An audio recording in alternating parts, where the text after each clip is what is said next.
What you got there, bud? Yeah. 3, 2, 1.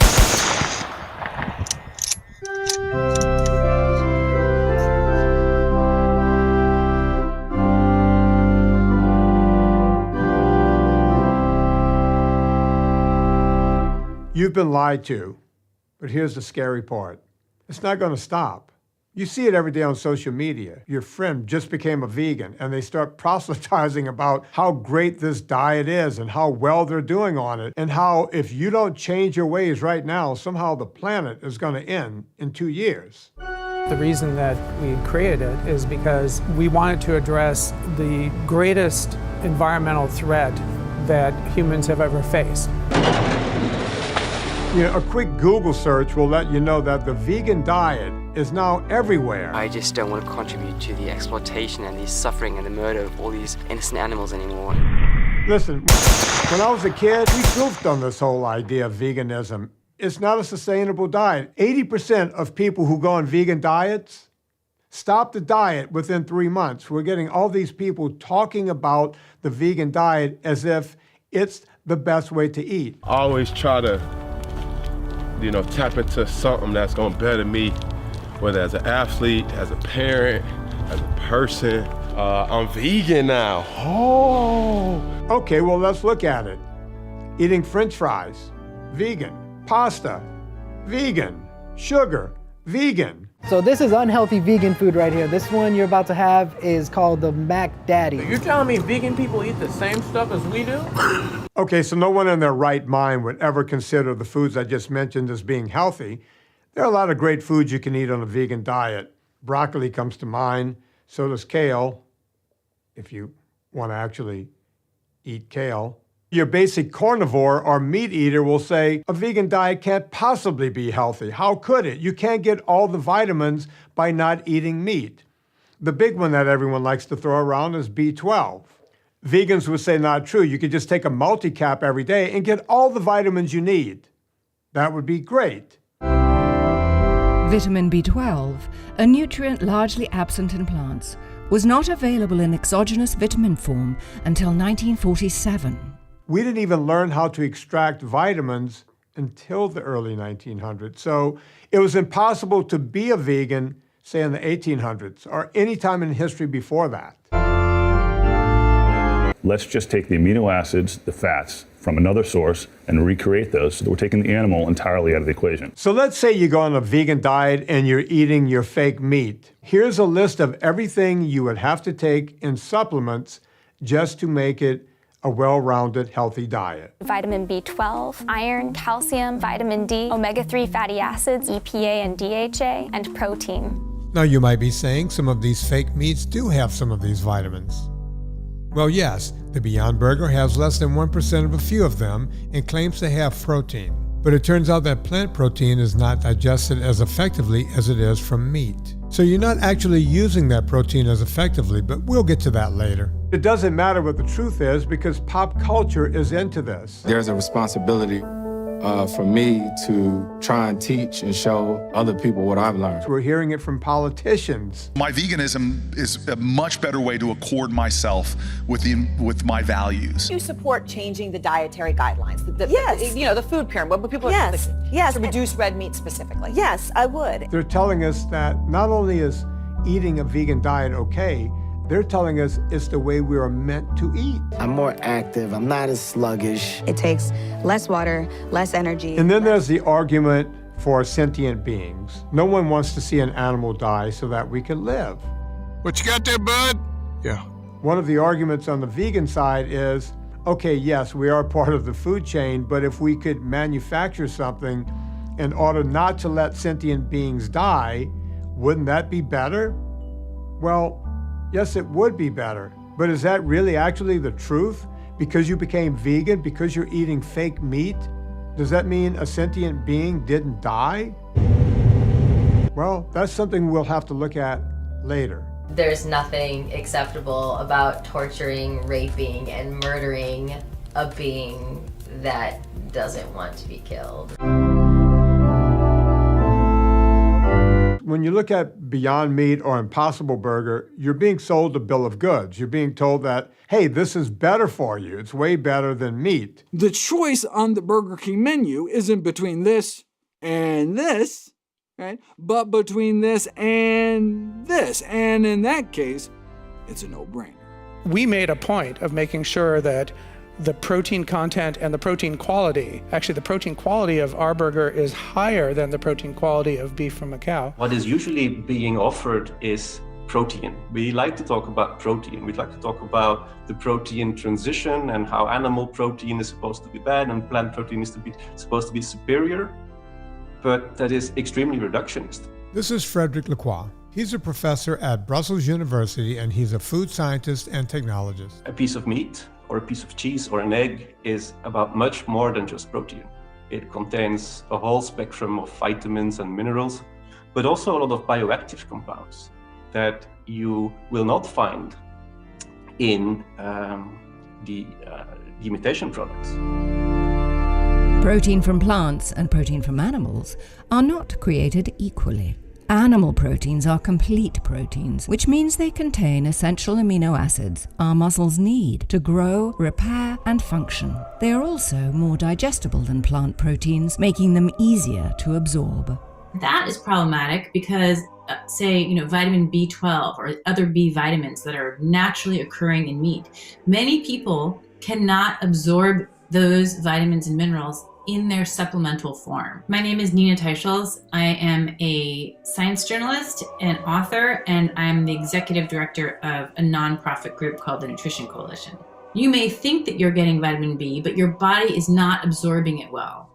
And that's true for many people. When you look at Impossible Burger and companies like that, they use a lot of novel proteins. In other words, things in their meat that we really can't even fully understand. This is Dr. Tony Hampton, a board-certified doctor in family medicine and obesity. And I'm really a big fan of teaching my patients to eat real food. So why would I, transition them to a diet where they're eating artificially prepared food or processed food?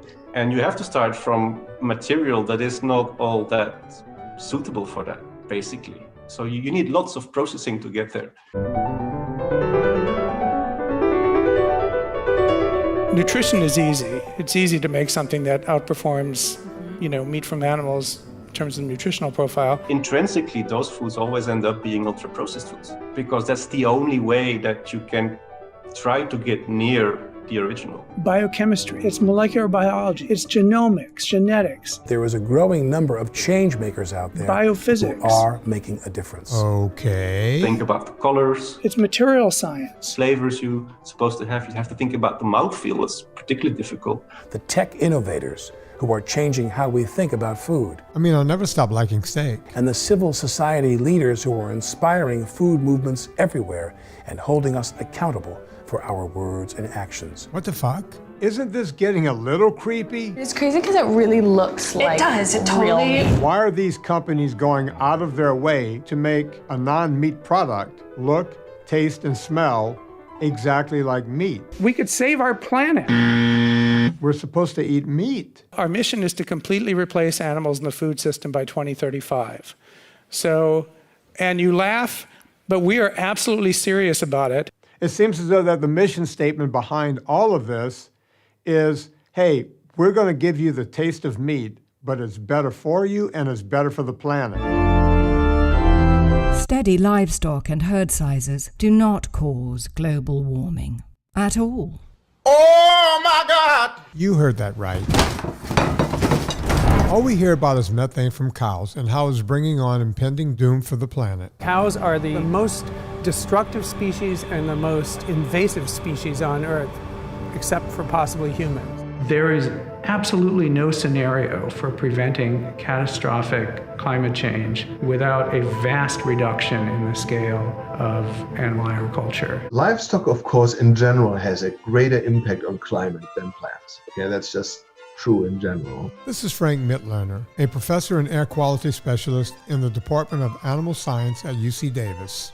Ruminant livestock produce a gas called methane.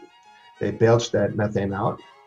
Their manure also produces methane, and that methane is a potent greenhouse gas. That's part of the narrative, and that narrative is the concerning part. The other truth is that methane does not stay in the atmosphere as long as CO2 does. When cars emit CO2 into the atmosphere, it stays up for hundreds, if not thousands, of years.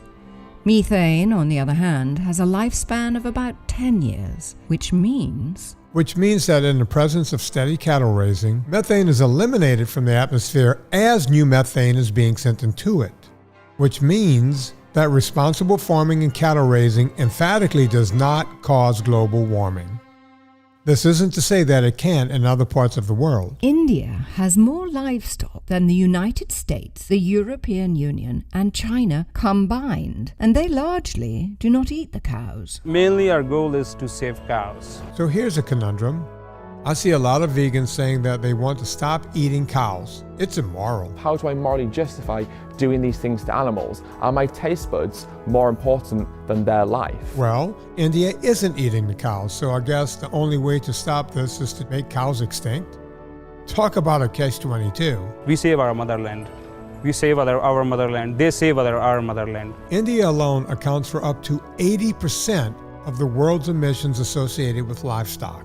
A country that does not eat cows is causing the most problem with emissions. Meat is actually quite simple at a high level. It's amino acids, it's lipids, it's trace minerals, and it's water. None of those are exclusive to the animal. What we're doing is taking those same constituent parts, amino acids, lipids, trace minerals, and water, and we're converting them directly into meat. And in doing so, we are eliminating agriculture's biggest bottleneck, the animal. There's a guy named Thanos, and he is working on developing the power to snap his finger and wipe out half the population. What'd you do? If you had his gauntlet, would you do it for cows? I love cows. You do? But I don't love having billions of cows covering the entire planet. That's actually an interesting moral dilemma. I guess I probably would, because those cows are not going to end well anyway. Wow. I didn't think he would actually say it out loud. Okay, I'll give the guy a break. He sounded confused. Maybe he didn't understand the question. It's not like he'd say it again. If you could snap your fingers and just vaporize that industry, which I would do in a heartbeat if I could. Do we have another fact? 2/3 of agricultural land in the world is called marginal land. This means the soil quality and water levels are not enough to grow crops. About 3/4 of all the agricultural land in the world is used for livestock. We use the land for ruminant livestock.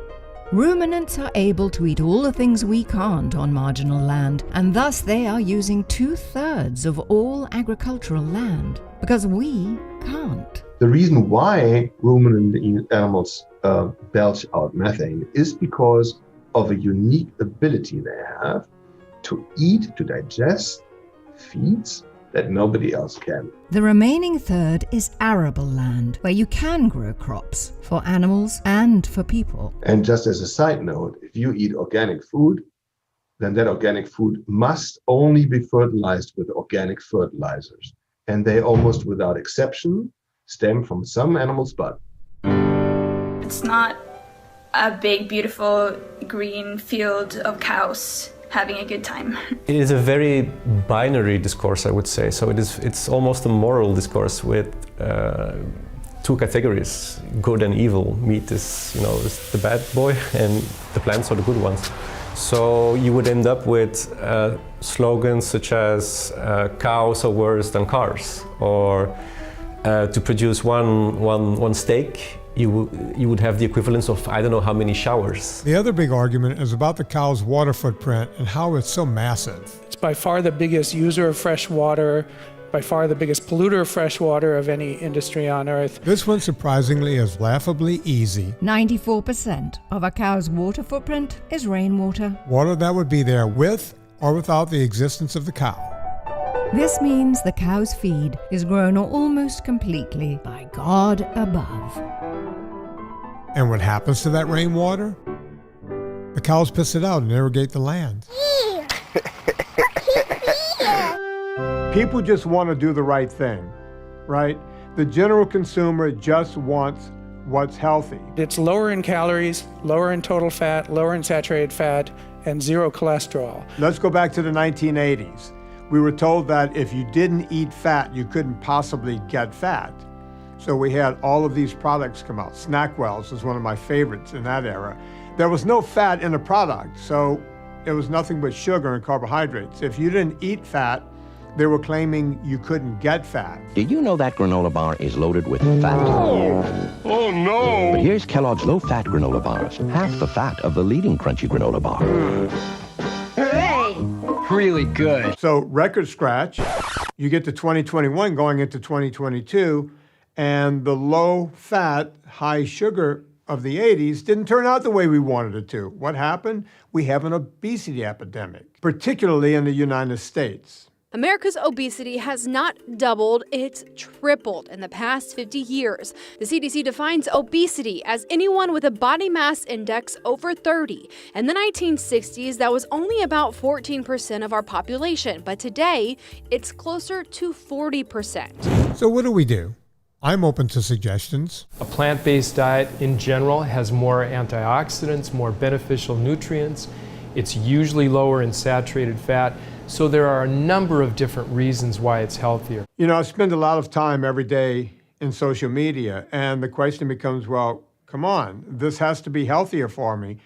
My doctor tells me not to eat meat. We have meatless Mondays in schools around the country. We have people in the government who are telling us that meat is bad and we should have a meat out day. A proclamation declaring March 20th Meat Out Day in Colorado. Have you seen the lines in reference to people getting boxes of food? And we want to have a day of no meat? It's not the first time the governor, whose partner is vegan, has snubbed the beef industry. Sonnenberg recalled how he plugged Burger King's meatless burger, sending a bunch to the Department of Agriculture. This contributes to his war on rural Colorado. It is indeed a slap in the face. And the reason for the proclamation is written below. They want to remove animal products from our diet because it reduces the risk of various ailments, including heart disease, high blood pressure, stroke, various cancers, and diabetes. It becomes a lullaby. It becomes normal. You know, we're just putting them to sleep. Meat is bad. Meat is bad.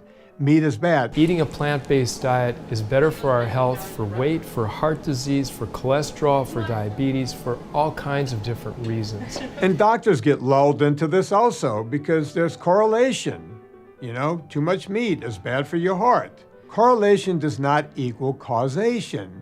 I get it. You're a doctor, you don't want to get sued. Someone has a heart attack, you told them to eat meat. Yet we don't sue them if someone had a heart attack and we told them to only eat vegetation, which, by the way, you want to talk about correlation. A study out of the UK that followed people for 18 years found that while people who eat meat had a higher risk of heart attacks, vegetarians had a higher risk of stroke. The new study suggests that vegetarians might have a higher risk of stroke compared to meat eaters. The research found vegetarians and vegans had a 20% higher risk of stroke than meat eaters. The exact reasons for the higher risk, not clear. It's possible that very low cholesterol levels and lower levels of nutrients could be the cause. So I say, eat a steak. If you are really trying to show causation, you're kind of forced at some point to take this model and say, I gotta still prove my point. So even if I start with an epidemiological study, which is more affordable, easier to do, I have to then go to the next stage. And until I get to the next stage, it's almost irresponsible to put out into the media that this study proves a certain thing when it really doesn't, because the interpretation of the study is gonna be what you put on the front line, you know, on the headline. Now we're being told that having a fake product is better than a natural product. And this is coming from the people who used to tell you natural is better. Now they're telling you that the fake stuff is better. All the legendary flavor, none of the meat. When the wagon of change comes, you ride along with it. I tell people all the time, eat foods that have exactly one ingredient. Steak is one ingredient. Broccoli is one ingredient. Dairy, one ingredient. You take Beyond Meat, you want to guess how many ingredients are in that? Well, here, let me run through them. Water, pea protein, expeller pressed canola oil, refined coconut oil, rice protein, natural flavors, cocoa butter, mung bean protein, methyl cellulose, potato starch, passion, apple extract, pomegranate extract, salt, potassium chloride, love, vinegar, lemon juice concentrate, sunflower lecithin, and beet juice extract for color. My favorite part is they're even adding fake blood. Well, guess what? The red stuff you see in your steak, that's not blood. That's myoglobin. And they're using heme as a substitute to fulfill hungry vegans' insatiable craving for the real thing. Hey, look, we're giving you blood in a more compassionate way. Because what they show is going to be the gastronomic culinary end product nicely put on in a bun and served, something that appeals to the senses. Plant-based sounds more innocent. It's aiming not at the vegans, it's aiming at the public at large, because the business model is not made for the niche of vegans, it's made for what they call flexitarians. The only consumer we care about is an omnivore, a meat consumer. And the terminology is extremely important. They will not talk about a vegan sausage, for instance. They will call it a field-grown sausage or anything like that. That's why you will never actually find vegan as a denomination very explicitly on the label. And what we see today, remarkably, is that the vegan crusaders in particular, they are advocating for those products that are created by big corporations. So they're taking sides with global elites and investors and multinational companies, and they're proudly doing so. Whether you look at McDonald's or you look at Subway or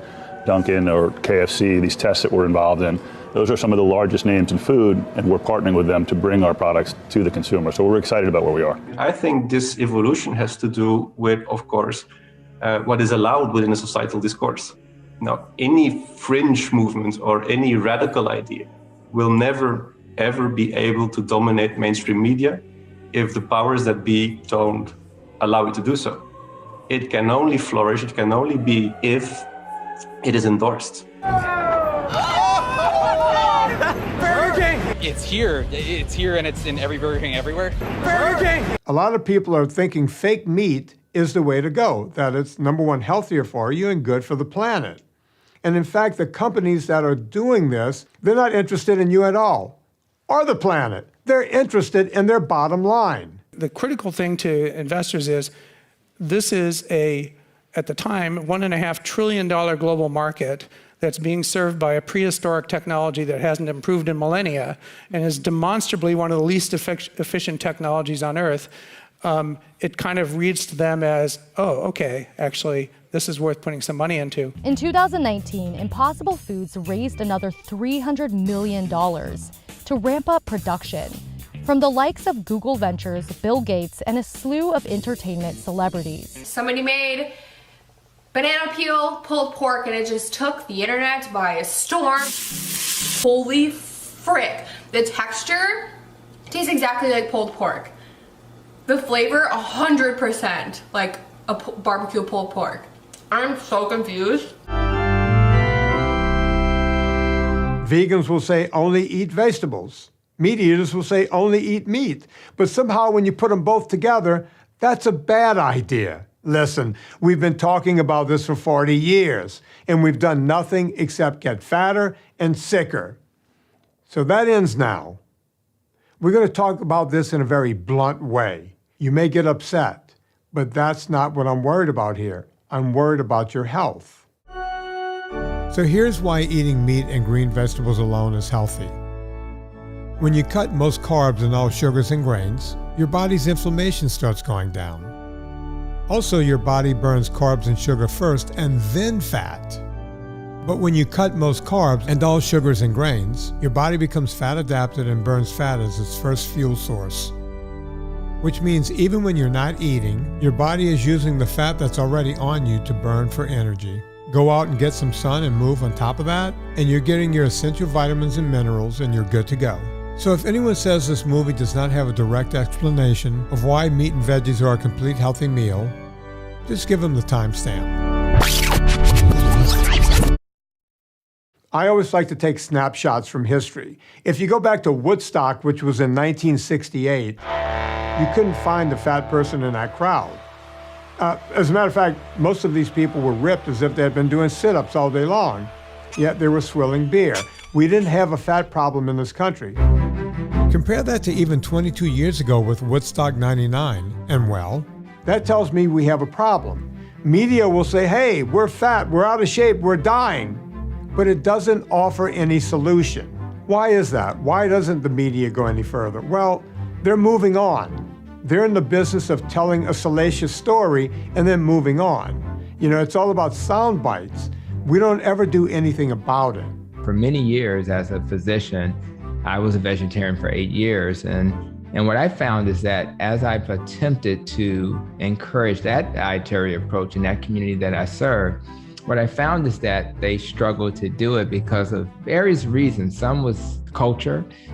Some people felt like if I eat that way, which is considered healthy, that was anti my culture, not just anti my diet. So it was almost like you're taking away a part of me. And a lot of people in the community, that's really offensive to them. So let's listen to your body. And if you eat a certain way and you do really well, why not just eat that diet? I mean, I have patients who are carnivore, and if they eat certain types of grains, because of the things like oxalates and phytates and those anti-nutrients, lectins, when they eat these things, they just get sick. So how would I look as a physician to stand before them and say, you know what, I know you get sick from this stuff.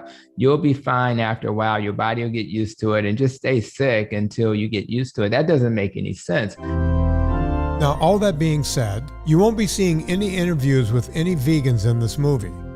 That's not without trying. We asked them, specifically vegan experts and doctors. We asked maybe the first and foremost expert everyone talks about, Dean Ornish. Fat tends to cause you to be fat. We asked Dr. John McDougall. Kempner knew back in the 50s that sugar makes insulin work better and cures diabetics. We asked everybody's favorite, Dr. Michael Greger. Nip the tip.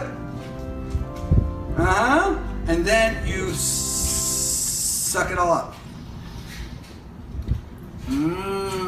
And we asked the esteemed doctor at Harvard, Walter Willett.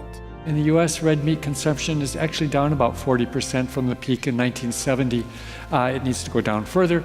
Even with sort of moderate efforts, we can make big dietary changes. Now, you may be surprised by their responses. Or maybe you're not. I don't know. Let's read the letter I sent them. Dear Doctor, I am about to go into production on a documentary about the ongoing debate regarding the vegan, plant-based diet's health benefits. My goal is to host an intelligent discussion between highly regarded experts, which provides the viewer with enough information to make well-informed dietary decisions. Given your expertise on the subject, I'd like to extend to you an invitation to participate. While we have not often found ourselves in agreement on the topic, I believe that there is enough common ground in our efforts to help people be healthy for us to make a fascinating and informative documentary. During your interview, I will give you a fair chance to speak your mind on areas in which we both agree and disagree. I want to feature you in the film in your own words, presenting your arguments for the diet that you believe is optimal. To make this as easy as possible, we will conduct the interviews online, remotely, and at your convenience. I very much hope that you will join me in this endeavor, and I look forward to hearing from you. With best wishes, Vinnie Tortorich. Pretty good, right? Okay, I'll get this out of the way. Dean Ornish just flat out didn't respond, and Walter Willett said, Due to the deluge of emails, I regrettably am not able to respond to all of them. Our students, postdocs, and faculty members will remain top priorities. Please consider whether an email is necessary before sending. I'd heard that in high school, Dr. Willett's nickname was Sassy, because I always thought that he had an affinity for the cat in Homeward Bound. Sassy! My boys! My boys! Sassy! Then there's Dr. John McDougall. We sent him the same exact letter, and shockingly, he wrote back. He wanted to know who was financing the documentary and who would be in the documentary. Fair questions, to which we said, It is being financed by Fat Squirrel Films. Potential guests, Michael Greger, Lierre Keith, Nina Teicholz, Frederick Leroy, and hosted by Vinnie Tortorich. Sounds like something I should contribute to. Keep me informed. I was completely shocked that he was going to do this, but I thought this must be too good to be true. Would you be available May 27th at 4 p.m. ET for an interview for the previous mentioned film? I am available for a Zoom interview. Maybe I was wrong. Vinny and his producing team will send you a DocuSign release form before your interview and the Zoom link. And then he said, Likely I will not sign any release agreements, so don't waste our time if this is required. Oh. And then he gave us another by the way. By the way, how are you going to include Nina Teicholz, a conspiracy theorist who bashes current science with a pile of untruths, and Frederick Leroy,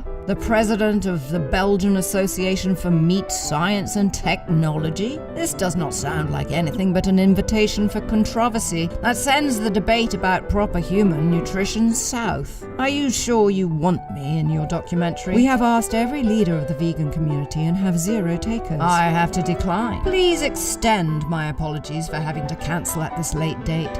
Signing the release is unacceptable. I live a life that is dominated by the correct information. If I'm being completely honest, I sort of expected these responses. And there's more later, but the clear thing to me is, it doesn't matter how nice your letter is, they don't want to debate. These guys do interviews all the time and say things like, Healthy and sustainable diet is a dietary pattern characterized by unsaturated fats, largely plant-based proteins, whole grains, abundant fruits and vegetables. And things like, There's all sorts of ways you can get people to lose weight. Tuberculosis, a cocaine habit, AIDS, chemotherapy, lots of ways to lose weight. So they're not afraid to do interviews, just as long as you don't, ask them real questions. Still keep rocking. Well, I'm fine doing this only with those who do agree with me. I still want to take a look at some of these claims these people are making. So let's have at it. The reason I've spent 40 years conducting the highest quality research published in the leading peer-reviewed journals is that's really the whole point of science, is to help people sort out what's true and what isn't. A whole foods plant-based diet that's low in fat and sugar, moderate exercise, various stress management techniques, including meditation, and psychosocial support of love and intimacy. His claim to fame, besides being associated with Bill Clinton and the low-fat movement, is a lifestyle study he did that claims to show plant-based diets reverse heart disease. So you have done studies on people who have reversed chronic heart disease. We found that even severe heart disease can be reversed, type 2 diabetes, high blood pressure, high cholesterol, that even early-stage prostate cancer may be slowed, stopped, and even reversed. The problem with the study is the same as the rest. Correlation versus causation. The people in the study who reversed heart disease with a plant-based diet also exercised and meditated and focused on well-being overall. Oh, and they cut sugar. I've talked about this before, but cutting sugar and sticking to real food plus exercise is going to work for anybody at first, regardless of what food they're choosing. But as we talked about before, the vitamin issue can't be avoided. Red meat has significant benefits. It's nutrients for much of the world. Heart disease and its causes are so varied that you can't just say eat this, don't eat that. The reason a lot of studies show that red meat causes heart disease is because those who smoke and drink are more likely to eat red meat. If you're vegan or plant-based, you're automatically more concerned with your health and therefore more likely to exercise as well. What about cancer? World Health Organization says eating processed meat poses the same cancer risk as smoking. The report puts processed meats such as bacon and hot dogs at the highest risk rating. That is the same as cigarettes and alcohol. Red meat is called the next highest risk. In the nutritional field, they will typically also associate red meat and processed meats. So they make it very often one category, and then they say, red meats and processed meats are associated with colorectal cancer and with all sorts of cardiometabolic diseases. And probably some of those products aren't all that healthy for you. But it is an extremely heterogeneous category. Well, in general, if you want to depict some food item in a negative way, then the oldest technique and strategy in the books is really that you look at the worst offenders. Even processed meats, the concept of processed meats, it involves the worst of products. All the deep fried nuggets and whatever's on the market now. Whenever they do the studies, they mix red meat, good wholesome steaks, in with, things like salami, hamburgers, and we don't even know if they're taking the ketchup and all the goop off of the hamburger. They're talking about a hamburger from a hamburger joint. All of this gets lumped in, so they're not just talking about the one single food, they're talking about all of it at the same time. Everybody from the World Health Organization to the American Cancer Society has said, don't eat so much processed meats, don't eat so much red meat. They don't like to differentiate. They all want to lump it together with the worst of imaginable products. Processed meats, why are they bad? Well, in order to get a meat to have shelf life, they have to add stuff to it, chemicals. They have to add sugar in the form of dextrose. So in essence, we're lumping in processed meats and what you might get, say, at a McDonald's or a fast food restaurant with real red meat, steak, ground chuck, real hamburgers that you may have at home, but it's all lumped together. Then they throw it out and say that it's cancer causing. Those studies, repeated again and again and again, multiple times over the course of a year, penetrate the consciousness of the population. They're picked up by the media, they're reported as if they are causal findings, as if they're cause and effect when they're not. In order to show cause and effect, you have to do a clinical trial. And so when you look at the clinical trials on red meat, what has been found in the meta-analyses, that's when they do a review of all the clinical trials, is they cannot find that red meat causes any of these diseases. Based on the research, we cannot say with any certainty that eating red or processed meat causes cancer, diabetes, or heart disease. The study recommends adults continue current red and processed meat consumption. It's a finding that's prompted calls for a retraction. The most prominent critic, Harvard School of Public Health, which labeled that conclusion irresponsible and unethical. Until you have those clinical trials, you cannot convict meat of causing these diseases. It's just, we do not have the level of scientific evidence that is needed to do that. So you might ask yourself, why aren't more studies done? Well, studies cost a lot of money. A lot of money. And who has money to do that? Big corporations, the ones that want to see meat go away so that you can buy their fake foods. These are confusing times, which is just about the right time to have the Burger King Impossible Whopper. A Whopper made without beef that tastes just like a Whopper. So what is happening is that they're turning the original notions we had about food upside down. And what was cherished the most in the past by the previous generations were the nutrient-dense foods. And that, of course, included meat and dairy and animal source foods that were essential for food security before. And suddenly those products have become the ones that we should avoid, which is extremely surprising. You even see that meat, red meat in particular, is often called an unhealthy food, and they lump it together with sugar and with refined starches. So that is a very remarkable evolution. So the reality is the world's best diets from a vast array of evidence, and this is what the True Health Initiative, experts from all around the world rally around. There's a theme there, and the basic theme, Michael Pollan said it nicely, eat food, not too much, mostly plants. So in essence, we've never really had a study done in the opposite direction, or have we? There's one going on online right now. It's a bunch of in-one experiments of people cutting out sugars and grains, eating low carb, eating nothing but meat and vegetables, and it's an amazing thing what's happening. They're losing weight. They're reversing type 2 diabetes. They're reversing their A1Cs. These are real people and real things. And I guess you're going to say, well, an in-one experiment is just one person. But when that experiment happens over and over and over again, not 100 times, not 1,000 times, not 10,000 times, but hundreds of thousands of times, isn't that basically an epidemiological study? Epidemiological studies are exactly how they figured out the other side of this equation. So if it works on that end, it has to work on the opposite end. Follow the science.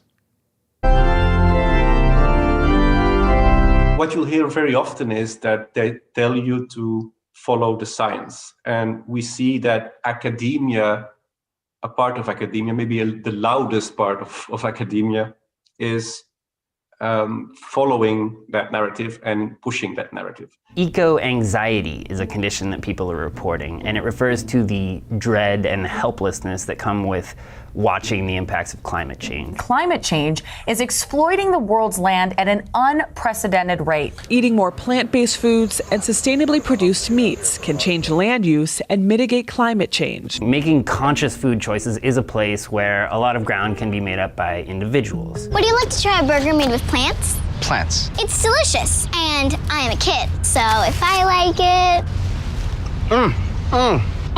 Companies trying to sell plant-based foods make sense because it's a new market with lots of money to be made. But this isn't just companies per se.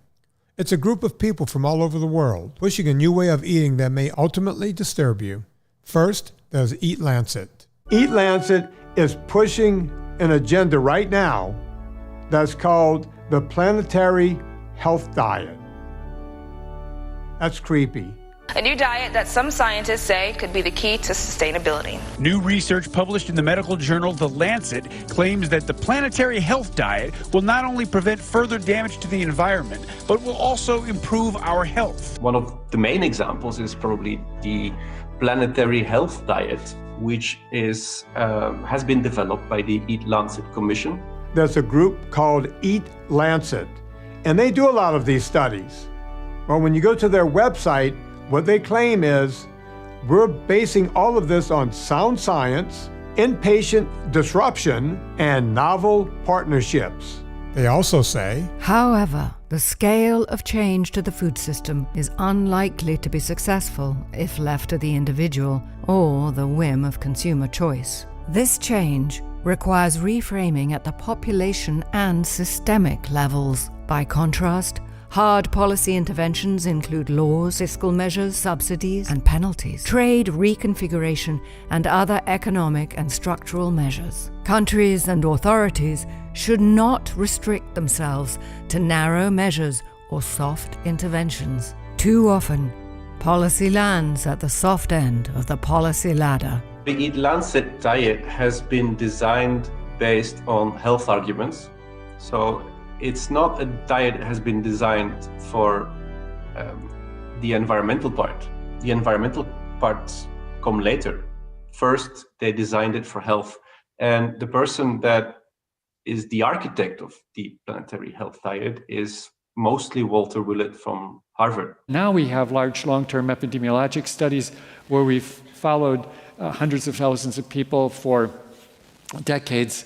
And again, we see, compared to plant-based protein sources, red meat is related to higher risks of type 2 diabetes, cardiovascular disease, some cancers, and overall mortality. So you put all that together, and the weight of evidence is actually extremely strong. Walter Willett has been saying since the early 1990s that the correct amount of meat to eat is nearly zero, that we should eat very, very little meat. He doesn't believe in it, and he's been saying this since the early 90s. He also runs a very influential program at Harvard, the Harvard School of Public Health, which he ran for decades. He also published papers, 78 papers, according to one analysis that we did, where the findings were that red meat was associated with negative health outcomes, and 130 findings that vegetarian or mostly vegetarian diets were associated with positive outcomes. Our study on the Harvard School of Public Health found hundreds of thousands of dollars given to it by the nut industry, source of protein that's an alternative to meat. We found funding from groups that believe in veganism, such as that have an ideological or religious belief in veganism, none of which are ever declared by Walter Willett when he issues a paper. He always says that he has no conflicts of interest, and yet there is this huge amount of funding for the school in general. Now, Eat Lancet successfully came to dominate at the United Nations with its planetary diet, its global reference diet, whatever you want to call it, without having a single conference or meeting that included views to the contrary. So that's a stunning fact. The UN, with all its member states and agencies, obviously have a critical role to play in this great food transformation ahead. And you have the power to set the agenda and create the arenas to make sure that food becomes a driving force for progress, for people, planet, and prosperity for all. Without any debate or consideration from opposing sides, reach a consensus about where the whole planet ought to go in terms of nutrition. So I could not be more proud to introduce co-chair Professor Walter Willett from Harvard School of Public Health to present the key findings of the Eat Lancet landmark report on food, planet, health. It is important to investigate, to examine every detail in wonder. We're not here to do things by the book. Ask around. Please do. Define a healthy reference diet. A question is like a journey. Define planetary boundaries. A quest. Global food system modeling framework. Nothing important will ever happen as long as you don't dare to ask. We do have strong data to support moving down the pathway toward achieving these goals. Free. Open. Question everything. We do see that feeding 10 billion people a year a healthy diet can stay within planetary boundaries. It really is possible, and we can have the opportunity of passing on to our children a healthy planet. Thank you.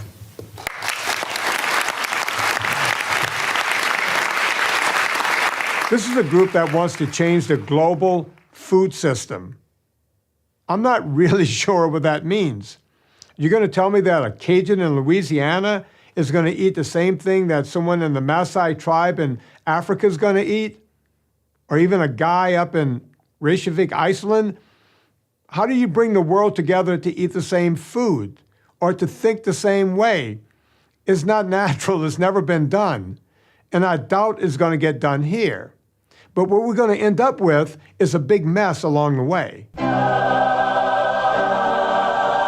Eat Lancet does say you can have beef. But how much? Well, I looked into it. It's 7 grams per day. You want to know how much 7 grams is? This chunk of cheese is 7 grams. This is what Eat Lancet wants you to have per day in beef. I did more math. This amount of cheese could feed a family of 4. This year is 7 grams of jerky, beef jerky, okay? If anybody thinks that that's enough for an adult person to consume, that person either doesn't understand nutrition or doesn't understand human culture or human nature. This is just simply laughable.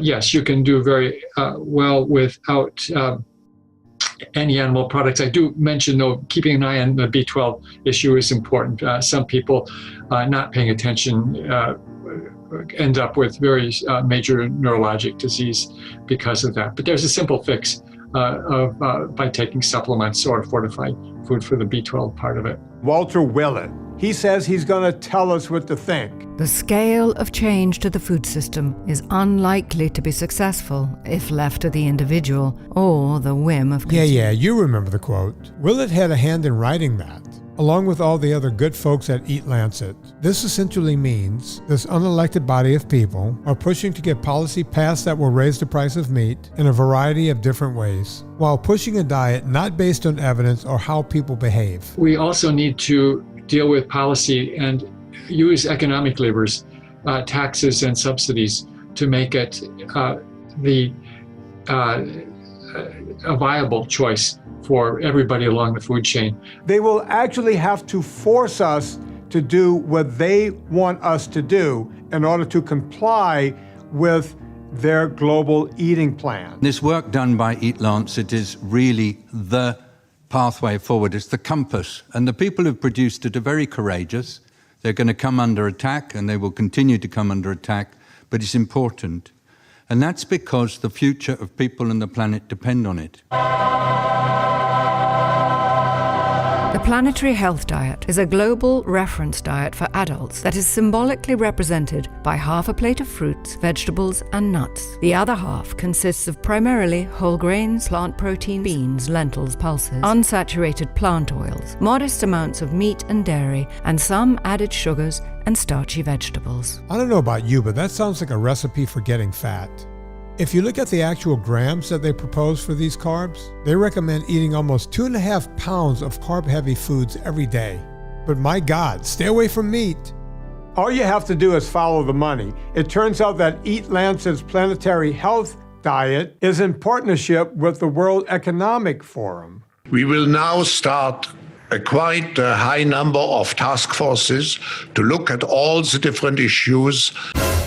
What do we need to do in the next year to improve the financing situation for global food system transformation? What can we all do to help? Actually, I just mentioned that my donor have actually committed last month here in Stockholm, actually 4 billion, and out of 4 billion, that actually $500 million is dedicated to food system. To me, it's a major victory that we should all congratulate ourselves. Are they really interested in the ethics of this whole thing? Do they really care about the environment or our health? Or is this just purely economical on their part? I hate all human beings.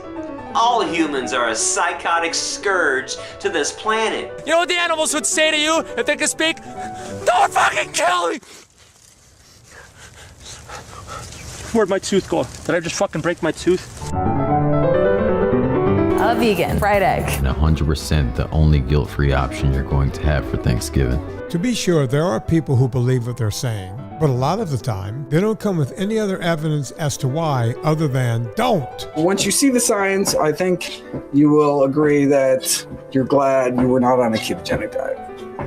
Okay, bottom line is do not eat a ketogenic diet. Meanwhile, very powerful people are doing their thing behind the scenes to make sure their agendas get passed, and we're just letting it happen. It's pervaded everything, too. Not just the dark, but somehow brazenly public corners of the political world. I was watching one of these vegan propaganda documentaries. It was about changing the game or something, where they take athletes. And they're saying, hey, these are the best athletes in the world because they only eat a vegan diet and they never touch red meat. And then they go into some of these athletes.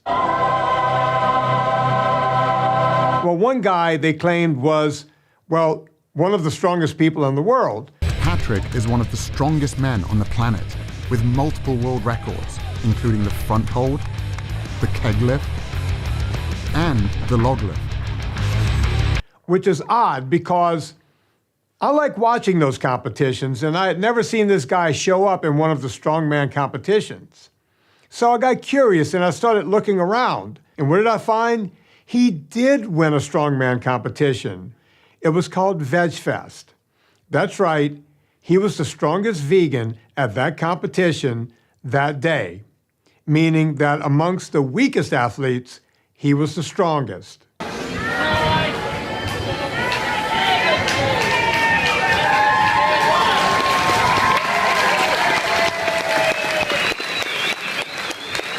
Who says that vegans are skinny and can't lift paper? There was another woman they were touting as an Olympic great in the movie. She was a 400-meter runner from Australia. Morgan Mitchell is the two-time Australian 400-meter champion. Here comes Morgan Mitchell. This is very, very fast. So I wanted to look into her and see how many gold medals she won. Well, she didn't. But that's not a big deal. Maybe she won a silver. So I looked into that. No, she wasn't even on the podium. Well, I was very interested to see maybe she was in fourth place. So I started looking into it. As it turns out, she finished 24th overall at the Olympic Games, behind 23 meat eaters. A lot of people had doubted me when I first became vegan, but my energy levels increased incredibly. and my iron, my B12, everything that people said would become deficient were amazing. One of the other people that was associated with this movie was the great Arnold Schwarzenegger. We all love Arnold. He was the Governator. Arnold Schwarzenegger did some of the best movies of all time. I'm a big fan. And somehow in this movie, he miraculously became a vegan. I ate a lot of meat. I ate my 10, 15 eggs a day. And, I had my 250 grams of protein a day because I weigh 250 pounds. One and only Arnold Schwarzenegger. But as I got older and as I started reading up on it, I recognized the fact that you really don't have to get your protein from meat. And then in a YouTube video, right after the movie came out, he opened his fridge to show a ton of eggs. Not vegan, by the way. And he even said this. Do you cook it all? Yeah, of course. My favorite thing to cook is, of course, steak. Right. So, of course, the movie wants you to think Arnold's vegan, but he still eats eggs and steak. So I'm figuring if they got all of this wrong about the movie, could any of it be true? I wanted to figure out who made this movie. Where did this come from? Was it Eat Lancet? No, it wasn't. It was filmmaker James Cameron. And as it turns out, he made the whole movie to push his vegan propaganda product of pea protein. The output of the plant is 3 different products. It's pea protein concentrate, it is pea starch, and it's also pea fiber. In terms of the deal coming together, it was the Camerons, and it was really thanks to their networks that we were able to jump on this Ingredion opportunity. From Verdient's perspective, the fact that we have the Camerons putting their money into this, and the fact that we have Ingredion, a global ingredients company that has come to the table too, I think that really proves that we have something here. This is something that's lasting. This will be a legacy for us, but we also see it as just the start of a bigger vision for the development of food products and going all the way back to the source, how it's growing, what the agricultural practices are, how to make that as sustainable as possible. James Cameron created and invested in North America's largest pea protein plant, Verdient Foods. It's not like there was any kind of conflict of interest there. And how to shift the world, how to move the needle toward better ways of eating and better ways of growing. So I thought, wow, this is a win-win. I just cut out all the meat and dairy. I'm doing my thing for the environment, and I'm doing my thing for myself and my own longevity. And as a father, I need to be around to protect my family, So it just all added up. It was like, wow, where's the bad news in this story? There isn't any. Here's the crazy part about all of these fake meats. They're not really made from vegetables. They're made from monocultured crops. That's right, they're made from starches, fake proteins, and seed oils. By the way, we listed all the ingredients earlier, but there's something else you need to know. They're cheaply made in Chinese processing plants. And furthermore, Beyond Meat has partnered with companies like McDonald's, Pizza Hut, and Pepsi. What does that tell you? At one level, they're telling you these fast foods are bad, but then they fall right into bed with them. So you might say to yourself, well, maybe they're partnering with those companies to make those companies better, to serve healthier foods. But we've already listed what's in Beyond Meat. It's not healthy for you. They're not doing you any favors. Listen, I get it. A lot of this makes me sound like a kook. But here's the deal. I don't have a problem with vegans. These are people who decided to do the right thing. Their good intentions have been stolen. I'm just trying to help them get it back. If you haven't gone vegan yet, I definitely recommend you do your research. Educate yourself. I did my research. Mistake number 1, I didn't do any research. Educate yourself. I had been doing a lot of research, but I'm not going to kiss you because I don't want to kiss someone who just ate meat. Here's the thing. This is a cult now. It's a religion. If you ever question a study or any number they put out in any way, it's heresy. Yes, it does include family members of mine who actually continue eating meat and dairy. They've watched Earthlings, they know the facts, they've been educated, but they choose to continue eating animal products, whether they actually deserve to continue living. Can you imagine someone coming after you for what you eat? Does this sound normal? I mean, it's sort of like how Scientologists behave, to be honest. And you know what?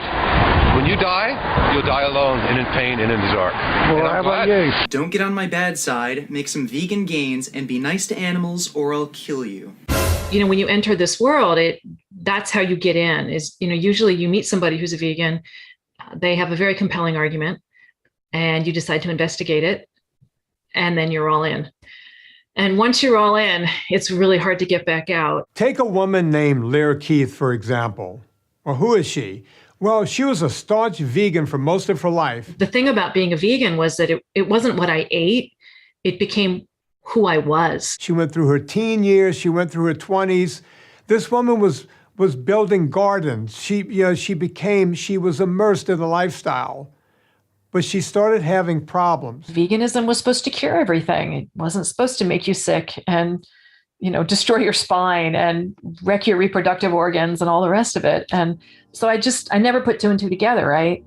But as the years went by, you know, all my friends are vegan. My sister's vegan. Like, we're all being vegans together. One by one, they start dropping out. You know, like the 8-year mark, the 10-year mark, 12 years, my sister made it. So this goes on. I'm like the last holdout in my little group. Once she decided to try beef and she felt better instantly, the problems began. The vegan community came after her. As a matter of fact, Lear Keith was on stage one day giving a talk. And there were a bunch of vegans in the audience. On brand for what happened, it was at an anarchist book fair, and Lear Keith got a pie thrown in her face. There's a video of it on YouTube, and you'd think it was a comedy bit by the comments, which we'll get to. To be quite honest with you, it looked funny to me the first time I saw it, until I learned that those pies were laced with cayenne pepper. You know, suddenly the world went black and there was blinding pain in my eyes. And I have to say that the worst moment of the assault was hearing people in the audience cheer. When you are in that world, it really is one part cult. There were clearly people there who knew what was coming. The audience was full of vegans, and not one person stood up to help this woman. And if you look at the comments under the video on YouTube, you see what I truly hope are the friends of society.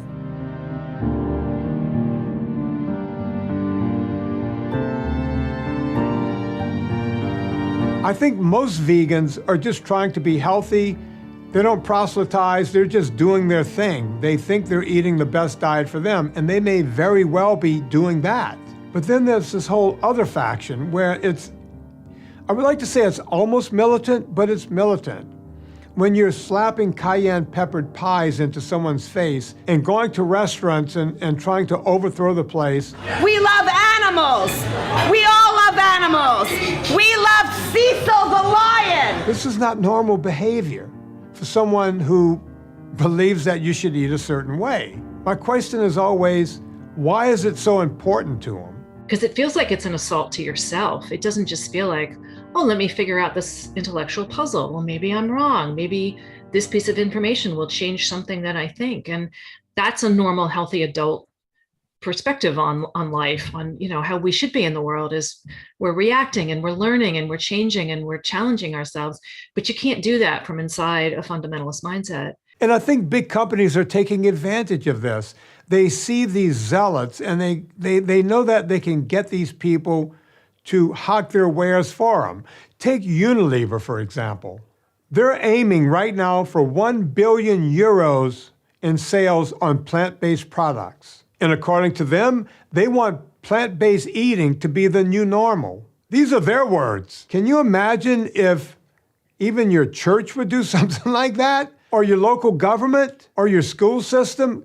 Think about that for a second. But they're making this the new normal. It's almost like a lullaby. They're trying to rock you to sleep on this whole thing and make it all sound perfectly normal. Dude, animals, bro. Like, I just don't understand the point. Why would you eat an animal when you could eat some chips? This is not moving in the right direction. And here's the part you would never expect. A lot of this fake meat is being made by actual meat companies. They have to do this for their own survival. Even a company like Tyson, who we've all heard of, is investing in Beyond Meat. The largest meat companies in the world have also jumped on the bandwagon and launched their own plant-based meat products.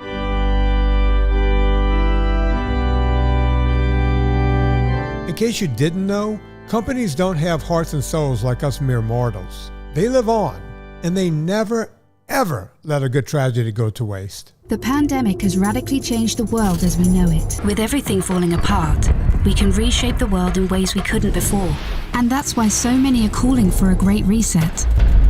Remember we talked earlier about the great food transformation? Well, Time magazine had a cover that stated the Great Reset. I mean, what is this reset we're hearing about? Where does that come? What are we resetting? Do we need resetting? Whether it's politicians, CEOs, academics, activists, or you, we're all about getting people together. Capitalism, as we know it, is dead. If we want to change where the focus of our recovery will go, then we need a new dashboard for the new economy. We have a window of time which is closing, and we need everybody who cares to get together and find solutions now. You heard her. Now, or else. I don't know a lot about the Great Reset, but I somehow know too much about the Great Reset. The more I read, the more disturbing it gets, so you can Google it if you want your week ruined. Now is the historical moment, the time, not only to fight severe virus, but to shape the system. There's this German guy named Klaus who started the World Economic Forum, and he says things like, We will now start a quite high number of task forces to look at all the different issues. And a bunch of other people at the World Economic Forum are saying things like, We have a unique but rapidly shrinking window of opportunity to learn lessons and reset ourselves on a more sustainable path. And then they post things like this.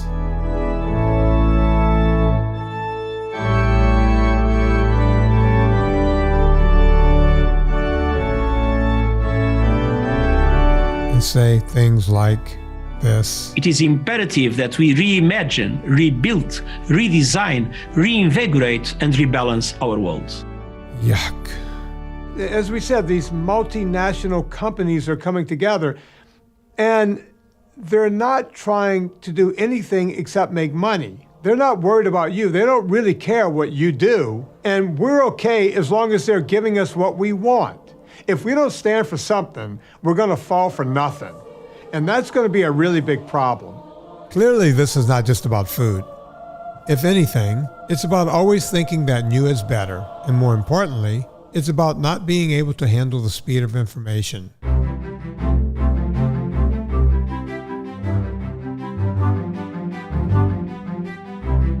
You know, you hear a lot going on when it comes to technology, right?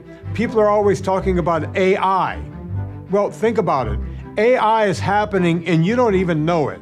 The best example I like to give is when I ask anyone today if they know any phone numbers. It seems like the average person from my small study of friends is that they may know 2 or 3 different phone numbers, but that's a lot. I'm 58 years old. When I was 10 or 12 years old, I probably had 30 or 40 phone numbers in my head. Folks, that's AI taking over, right? We don't have anything in our heads anymore of any value.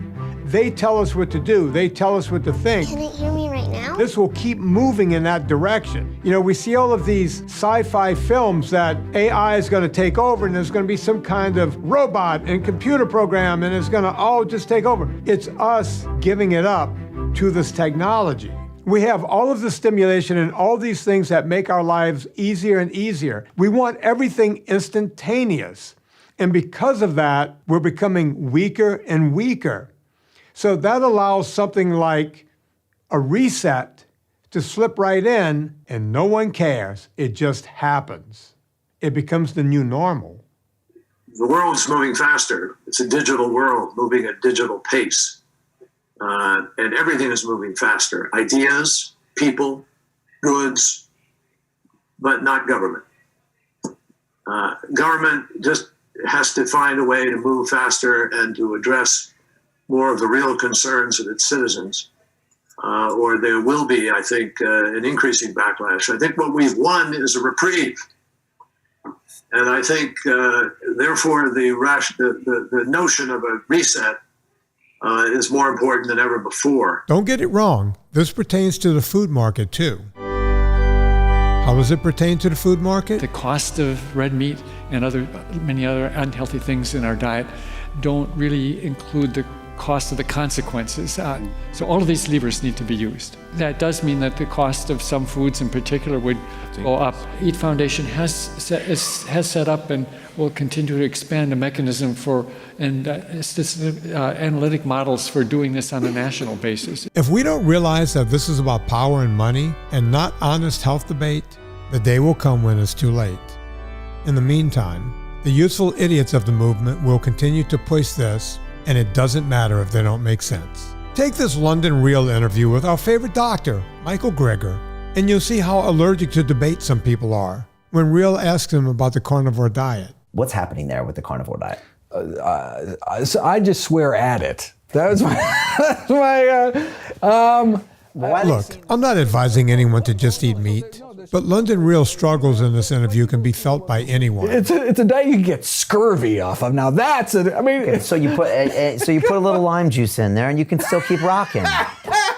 It goes against every. I mean, there's this consensus. Some people are living it. In the oh my God, some people are. If your counter is, well, some people are doing it, that basically you can defend anything. But we have studies. Let's see what happens when you have people on a ketogenic diet for 10 years. In reality, there's no randomized trial where we started people off earlier in adult life and randomized some to red meat and some to a plant-based diet and followed them for 30 years. That kind of study will never be done. One diet, only one diet, ever proven. Reverse heart disease, majority of patients. That kind of study will never be done. That should be the starting point as far as I'm concerned. So let's agree for the moment that red meat, chicken, and any kind of animal is bad for you. And we all decide that a vegan diet is the way to go, except for 1 egg per week. Is that okay? Eating just a single egg a week appeared to increase the odds of diabetes by 76%. Oh, fuck. This isn't an academic debate. This isn't an academic discussion. Who's right, who's wrong. It's people are going to listen to these and actually hurt themselves, hurt their families. People are going to die. What's their number 1 cause of death? Number 2 cause of death? Go down the list. These are largely diet-related diseases, and to tell people to eat these kind of diets that it's not that it's not based on science. The science is the opposite. This is not the Dr. Greger diet versus the Dr. Atkins diet. It's the science. It's centuries of science versus the latest fad that someone wants to sell books over. I may be speaking for Dr. Greger here, but he had a chance to be in this movie. And guess what? He accepted. And then he came back and said no. Now, here's the interesting part. When we asked him, he says he loves to be in all sorts of documentaries. Dr. Greger would love to participate in all interviews, but due to the volume of requests received, we have to factor in subscribers and reach. As a matter of fact, he wanted to know how big my audience was, and he had certain criteria for that. For example, if you have a YouTube channel or Instagram, how many subscribers, followers do you have? If this is a publication, what is the circulation? How many people will this interview potentially reach? Minimum 30,000 required. We not only met his criteria, we exceeded it. And then he came back and said he was too busy to be in this movie. Hi, thank you for reaching out again. I apologize, but Dr. Greger is not available for an interview due to his current research commitments. He is currently working on his next book. Thank you for reaching out to us. Stay well. So, we have to speak for him. Yeah, I'm cherry picking only the science that exists. People like Dr. Greger are the reason that we need to stick to what we know to be correct. They are going to oppose meat no matter what we say. Why do any more research? It doesn't matter what type of information you give them. It doesn't matter which type of studies you might do. They will oppose meat no matter what. The science is here, the science has been here, but we cannot wait until society catches up to the science because it's a matter of life and death. They don't want to have a debate. This isn't an academic debate. I want to have a debate. I want you to know how to get healthy. You want to know how to get healthy? Cut out carbs, cut out sugars, cut out grains, eat more red meat, have dairy products, eat real butter. You don't want margarine, you don't want seed oils. You want to eat real fruit and vegetables. And guess what? Exercise is the fountain of youth. No one ever brings this into the picture. Some companies talk about it, but they're trying to sell you a gym membership. You just have to get up and move every day. The reason we have a metabolic problem in this country, the reason people are fatter than ever, is because we started eating processed junk. How do they want to fix it? With processed junk. The problem is, nothing is sexy about telling someone to eat meat, fish, and vegetables. It's too simple. So what do? They tell you need something mixed up in a blender and put this powder in and have more of these pills and have those pills. And we get sicker and fatter as a nation and as a world. I just want to say one more thing about Dr. Michael Greger. He's never seen one patient since his training. This isn't a conspiracy theory either. This is according to Greger himself by way of Dr. John McDougall. It's pretty uncomfortable to watch, but here it is. You could correct me on my facts here. Dr. Greger, and my friend, by the way. Sure, your friend. For many years. You started out in general medicine, but never really have seen many patients, have you? No, it was really just my postgraduate medical training. Yeah, I was never in clinical medicine for, longer than that. I went directly to, as soon as I got out, I started traveling around speaking at medical schools, feeling that, how many people can I treat in a day? Yeah. And so it was more important to train the trainers. And so went on the road and talked to other, budding docs in hopes that they will carry on the torch. The whole plant-based lifestyle is also a search for identity also. It is a way to have to belong somewhere. So you're looking for your fellow plant-based brothers and sisters. You'll find a community, you'll find a story. There are lots of parallels between the 19th century and what's happening today. In what way? It's a bit of, I would say today we're facing a neo-Puritan time. It's a time of shame, it's a time of guilt. And in a way, if you want to deal with that, you can do that. You can just buy off your sins by buying a burger. We all are against animal cruelty, but we pay people to mutilate, torture, and slaughter animals. And it's not for any necessity.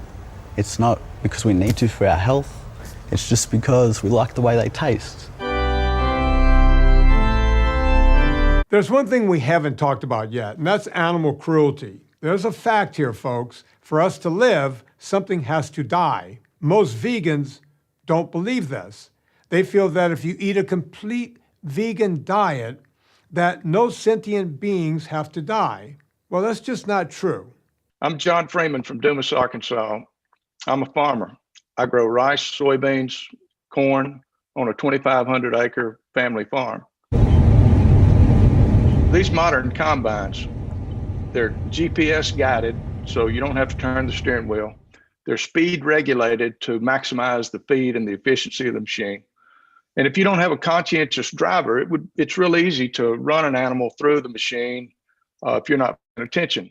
Take a combine, for instance, that's out in a wheat field or a cornfield or what have you. It's killing a lot. And it's not just killing bugs. It's killing furry little animals. Everything from skunks to rabbits to field mice to rats. It's a dose of reality when you sit there and as you gather the crop, now they're flushed from their safe quarters and they have to go out and find new habitat. But a conscientious driver, can help them out. But not all drivers are pay attention to that. This is all, by the way, ending up in your food source. In rice, for instance, a frog would be separated at the time that rice is milled. So as long as the frog stays whole, it will pass through the separator. If the frog happens to come apart in pieces, it's very well ground up with the grains of rice. You see, vegans are hypocrites. Haven't you heard that small animals sometimes die in the production of crops, and therefore you can't even be 100% vegan? Now, it's true. Animals like caterpillars and worms do die in the production of crops, and we also can't guarantee that small mammals like mice and rats don't sometimes get killed as well. But the difference is that notion of intention and certainty. And so think about it this way. If you're driving down the road and you accidentally run over a dog, morally. That is not the same as if you were driving down the road, saw a dog, actively pursued them until you run them over. But the philosophy and ideology behind the argument that it's morally justifiable to buy animal products because sometimes small animals die in crop production adheres to the idea that, morally speaking, accidentally hitting the dog is the same as intentionally hitting the dog. Amen. But that's not the worst. Did you know that for you to eat plants, snipers are involved? You know, some of the thermal hunting we do, you could very easily go out in a night and kill 1,000 pounds of pigs. And, you know, it's a shame to say, but most of that goes to waste because nobody wants to knock on the door at 2 a.m. and, hey, man, how about 1,000 pounds of pigs? So as an invasive species, we really don't have any other alternative. Otherwise, they literally destroy hundreds of thousands of dollars worth of crop on just one farm. These snipers go out under the cover of night and shoot these defenseless animals and just throw them out. You don't believe me? You don't think I have video of this? Well, guess what? There's no free lunch. 3, 2, 1.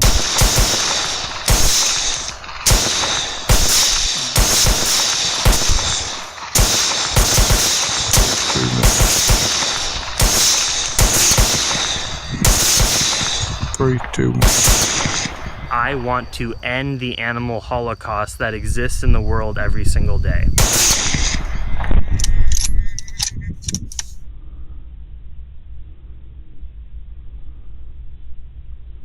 If you continue to ignore it, you continue to pay for the slaughter of these innocent little creatures. For the same reason it's considered cowardly for a man to hit a woman, it's just as, if not more cowardly, to support the abuse and murder of animals. I was always like, oh, they do it in a nice way, which is ironic because there's no nice way to kill someone who doesn't want to be killed. I'm sorry, I'm like close to crying because I can't get the images out of my head.